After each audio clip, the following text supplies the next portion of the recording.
Salut à tous, salut tout le monde, c'est Data Sport Talk, bienvenue sur ta petite capsule LinkedIn. Aujourd'hui, donc le contexte, c'est on travaille pour l'OM, l'Olympique de Marseille, et on reçoit donc Newcastle pour la Ligue des Champions. Et nous, notre but ici, c'est à travers des remarques en fait du coach où il me disait que voilà, il trouvait pas mal de joueurs assez grands, qui avaient vraiment un impact physique, que ces joueurs-là ils faisaient 2 mètres, que c'était des brutes physiquement parce qu'ils jouent en première ligue et tout ce qu'on peut croire.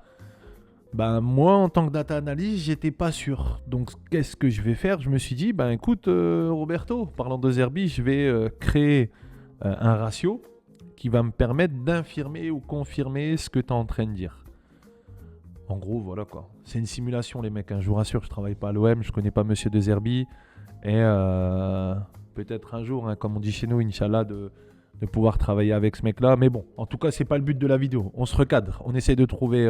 on se remet sur les rails. Donc, comme je vous l'ai dit, dans le football moderne, particulièrement en Première Ligue, on a tendance à être intimidé par les gabarits. On regarde la feuille de match de Newcastle, on voit des monstres. Dan Burn, 1m98, Joe Ellington, physique de déménageur, Bruno Guimaraes, en agressivité énorme. Enfin, si on prend notre œil humain, on se dit c'est solide, c'est intouchable, ça va pas craquer sous l'impact. C'est un leurre. Bon, moi, comme je vous l'ai dit, voilà, le physique, c'est du bruit visuel. Et pourquoi le gabarit il ment? Parce qu'il va masquer ce qu'on va appeler une fébrilité nerveuse. Un milieu de terrain qui gagne 10 duels physiques, mais qui rend le ballon 5 fois par manque de technique, est-ce qu'il est dominant? Non. C'est un saboteur pour son propre camp. Un défenseur immense qui dégage en touche dès qu'il est pressé, est-ce qu'il est solide? Non. C'est une source de possession pour l'adversaire. Ce que cela nous apporte à nous, en fait, nous devons le comprendre que nous ne jouons pas contre des muscles, en fait. Tout simplement, on joue contre des systèmes nerveux. Et le danger pour Newcastle, il ne vient pas forcément de l'adversaire, mais de leur propre incapacité à gérer le ballon sous stress.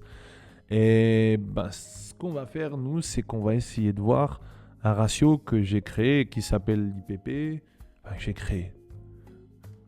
l'ai créé techniquement pour faire ce que je fais, mais je ne suis pas non plus Einstein, quoi. J'ai créé cet indice-là pour pouvoir avoir un ratio. Bref, l'IPP.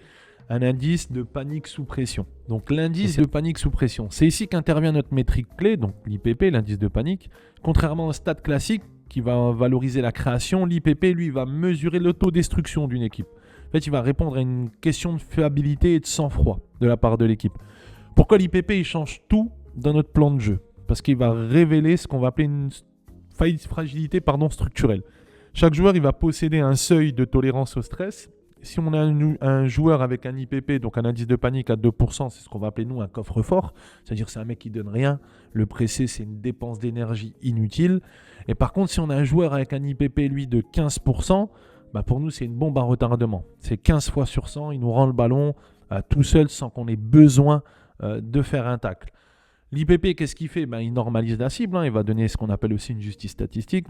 Donc, comment comparer la sûreté d'un défenseur central qui va jouer lui 80 ballons faciles et celle d'un milieu de terrain qui joue 40 ballons sous pression? Donc avec l'IPP, la vérité elle va éclater. Par exemple, Dan Burn, si on prend son cas, il semble sûr.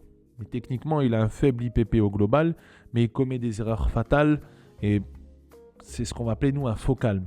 Le cas Joe Ellington, lui il touche beaucoup de ballons, mais son IPP il explose. Et lui forcément, c'est une véritable faille. L'avantage tactique que ça nous procure, ça nous permet d'ignorer des joueurs qui semblent dangereux pour nous concentrer sur ceux qui sont mathématiquement programmés pour nous rendre le ballon en fait. Et donc, c'est là que si on fait l'anatomie de Newcastle, on va regarder donc à travers l'IPP, on remarque une équipe qui est bipolaire. On va appliquer notre modèle sur l'effectif de 2025-2026 sur l'ensemble des données depuis le début de la saison. Et on n'observe pas un bloc homogène. On observe une fracture technique brutale. Newcastle, c'est une équipe qui est coupée en 2 mentalités opposées. Le A, c'est la visualisation des données qu'on va mettre en place donc entre le mur et le précipice. Donc si on projette les IPP sur le terrain, on voit 2 zones distinctes. La première zone qui est la base de sécurité, l'arrière-garde, on a une accumulation de joueurs avec un IPP proche de 0. Botman, Tonali, c'est froid, c'est clinique, c'est sans émotion. Et ensuite, on a nous une deuxième zone qu'on va appeler la zone de chaos, qui est celle du cœur du jeu, où on a une explosion de l'indice de panique dès qu'on passe la ligne médiane. Les joueurs censés créer Joe Ellington et Gordon, en fait, c'est ceux qui paniquent le plus. La preuve statistique sur cette fracture-là, l'écart type de sûreté technique est aberrant par une équipe de ce niveau-là. Sandro Tonali, il a un IPP, donc un indice de panique de 3%. donc c'est une assurance vie techniquement, et Wellington qui est un milieu, il y a un IPP de 15,1%, donc c'est un risque permanent. Qu'est-ce que cela signifie ? Ils jouent côte à côte, mais ils ne vivent pas le même match. En fait, Tonali il joue aux échecs, Wellington il joue à la roulette russe, si je peux le dire. Donc c'est une équipe qui ne sait pas transitionner proprement pour monter la balle. Ils doivent passer du joueur le plus sûr, donc Tonali, Botman, au joueur le moins sûr, Wellington, Gordon. Et c'est sur cette ligne de passe-là en fait que le match se gagne. L'indice de panique qui nous révèle qu'on a deux joueurs qui sont côte à côte, mais qui ne vivent pas le même match.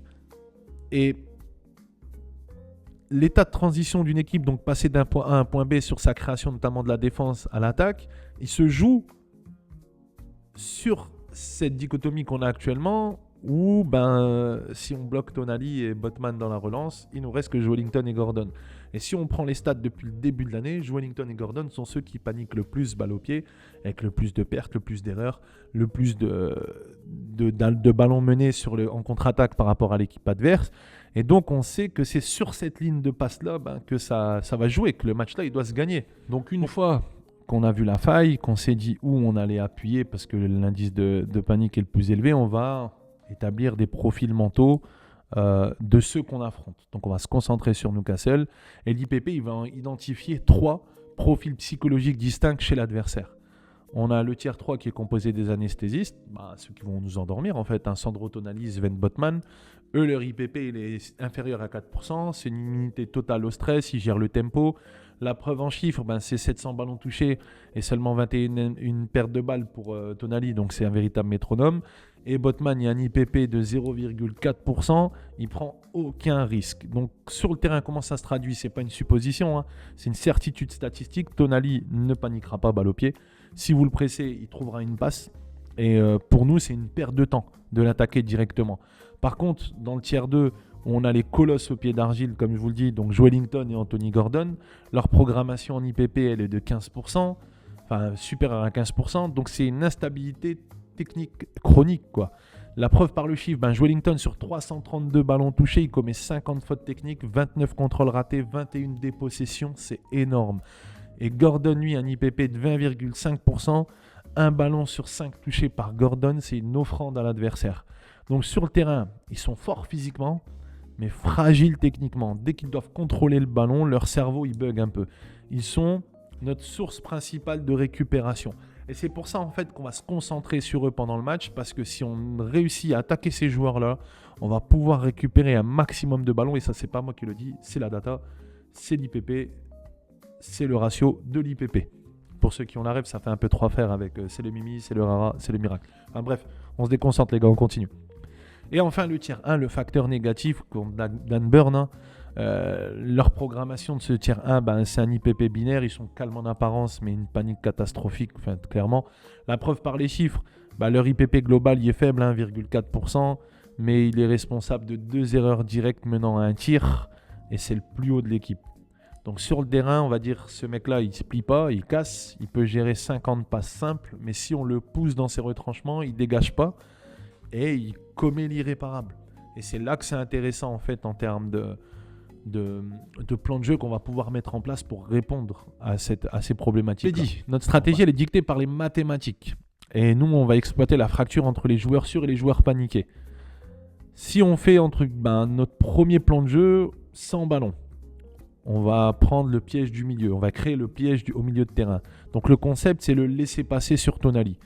Tonali a un taux de réussite trop élevé, on ne le presse pas en fait. Le but ici, c'est de couper seulement les lignes de passe vers l'avant. On va l'obliger à jouer latéralement. On veut qu'il donne le ballon à quelqu'un d'autre, mais entre guillemets, que ce soit vraiment inoffensif. Notre but à nous, c'est de l'empêcher de jouer vers l'avant. Par contre, sur Wellington, on va lâcher la meute, les gars. Dès que Wellington, n'oubliez pas, il rate 29. Il rate 29 contrôles depuis le début de la saison, c'est le pire de l'équipe. C'est le déclencheur en plus du pressing. Donc dès que le ballon il quitte le pied d'un défenseur en direction de Wellington, on déclenche la foudre. C'est là qu'on ne va pas le laisser se retourner, qu'on va être très agressif. On va miser tout sur une faute technique de sa part, ce qui est statistiquement probable. N'oubliez pas les gars, on ne fait pas un truc parce qu'on a envie de le faire ou parce qu'on l'a vu à l'œil nu. Non, on fait quelque chose parce que les stats nous le prouvent. Donc statistiquement parlant, ce mec-là peut faire une faute technique grave qui engage son équipe. S'il a un pressing constant, en témoigne son passé. Bien sûr, le passé ne prévaut pas du futur. Enfin, Quand on continue ça, on va mettre en place ce qu'on appelle un pressing psychologique, donc sur Joe Wellington, mais surtout le pressing psychologique, il va jouer sur Dan Burn. Dan Burn, comme je vous l'ai dit, voilà, il a commis 2 erreurs de relance fatale depuis le début de l'année. On va l'inviter en fait à conduire le ballon, on va le forcer, pas le presser immédiatement, on va le laisser avancer pour se sentir en confiance, puis on va fermer l'espace brutalement pour chercher à provoquer chez lui ce qu'on appelle un bug mental, et ce bug mental qui va mener à l'erreur critique qu'il a déjà réalisée dans plusieurs matchs dans le passé. Et enfin, on va essayer de refuser aussi des duels, hein, les gars. On n'est pas, comme je vous l'ai dit, c'est une équipe forte physiquement ou autre, mais il y a certains duels aériens qu'il faut pas aller en fait. Faut pas chercher à perdre son temps à aller au duel aérien contre un Nick Pop par exemple. Pop, il y a un launch de 49,2%. Une fois sur deux, il dégage loin. Si Pop, il y a la balle, le bloc il recule immédiatement. Il relancera pas court. Inutile de presser haut. Enfin voilà quoi. Il y a souvent des... Voilà, on s'attend à récupérer des ballons aux 40 mètres. Donc si on fait une synthèse complète, on va résumer la philosophie des joueurs. Donc voici les clés du match. Tonali, c'est à l'heure. Il est trop propre. On va pas gaspiller nos courses pour lui. On va essayer juste de bloquer, de le laisser s'exprimer de manière stérile. Joe Wellington, c'est la cible au milieu de terrain. Ça, c'est le mec sur qui il faut y aller. Et enfin, on va chercher la faute et pas le duel. Parce que Newcastle, il veut nous attirer dans un combat de lutte gréco-romaine. Nous, on va refuser le combat physique. On va imposer un stress technique à ces joueurs-là pour essayer de les faire réfléchir vite et les pousser à l'erreur. Voilà comment un indice de panique, un IPP, donne des clés pour pouvoir permettre au coach d'évoluer et de mettre en place un process intéressant. On va aller essayer de jouer la psychologie du joueur au travers des datas qu'il nous montre dans son passé et développer une nouvelle méthodologie d'approche qui est beaucoup plus, entre guillemets, gagée sur la réflexion des joueurs et sur leur capital confiance surtout.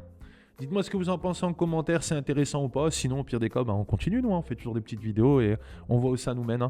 Et si vous avez besoin d'aide, notamment dans les clubs professionnels ou si vous avez besoin de renseignements ou autre, n'hésitez pas à me contacter avec plaisir. Franchement, ce serait cool de pouvoir mettre à disposition ma méthodologie de travail pour des clubs en besoin. Salut les gars, ciao.